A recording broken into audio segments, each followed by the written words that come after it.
हम select company का MFM 383 एक वोल्ट मीटर का कम्युनिकेशन कनेक्शन एवं इसकी प्रोग्रामिंग आपको दिखाएंगे, सेटिंग भी दिखाएंगे आप। अब यहाँ पे आपको इसकी मैं पहले आपको कनेक्शन दिखाता हूँ कैसे कनेक्शन किया जाएगा। यहाँ पे 3 लोड दिया गया है, L1 L2 L3 न्यूट्रल।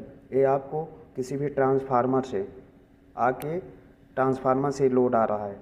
उसके बाद है सीटी, उसके बीच में आपको सीटी लगानी है, एक फेस पे, 2 फेस पे, उसके बाद तीसरे फेस पे सीटी लगा के आपको पहले यहाँ दोनों देना है सीटी का S1 S2, फिर दूसरे फेस का यहाँ, तीसरे फेस का यहाँ।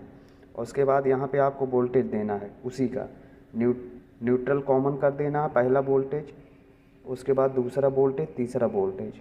आपको तीनों वोल्टेज मिल जाएगा, तीनों करंट मिल जाएगा इससे। उसके बाद इसे अगर आप माइक्रो कंट्रोलर पे, पहला नंबर ये दिखाता है किसी पे आपको कम्युनिकेशन करवाना है या किसी भी पैनल पे दिखाना है या कहीं भेजना है आपको, तो आप माइक्रो कंट्रोलर पे इसे भिजवा के वाईफाई के ज़रिए कहीं पे भी कम्युनिकेट भेज सकते हैं। इसे कहीं से भी आप देख सकते हैं। इसके लिए आपको ये डिवाइस लगानी पड़ेगी RS-232। इसके लिए इसका कनेक्शन ये जो है RS-485, यहाँ पे RS-485 कनेक्शन कर दिया जाएगा।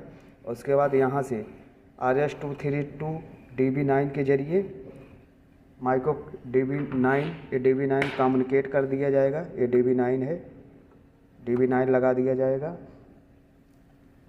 ये माइक्रो कंट्रोलर बोर्ड है, PCB है। यहाँ पे DB9 है, यहाँ पे मैक्स 232 IC लगी हुई है।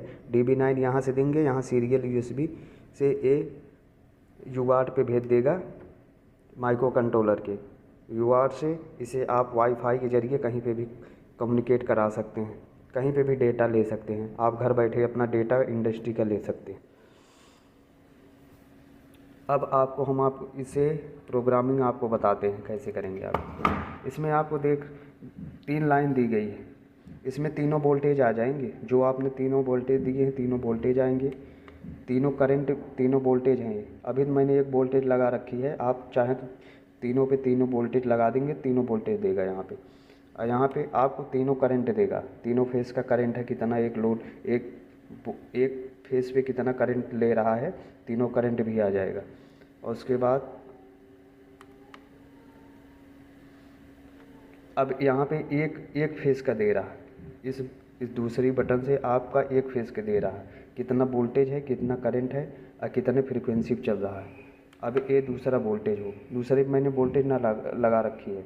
अब यहाँ पे करंट में फ्रीक्वेंसी वैसे दे रहा है। तीसरा वोल्टेज, तीसरे पे मैंने वोल्टेज लगा रखी, तीसरा वोल्टेज, करंट कुछ भी नहीं, 50 हर्ट्ज।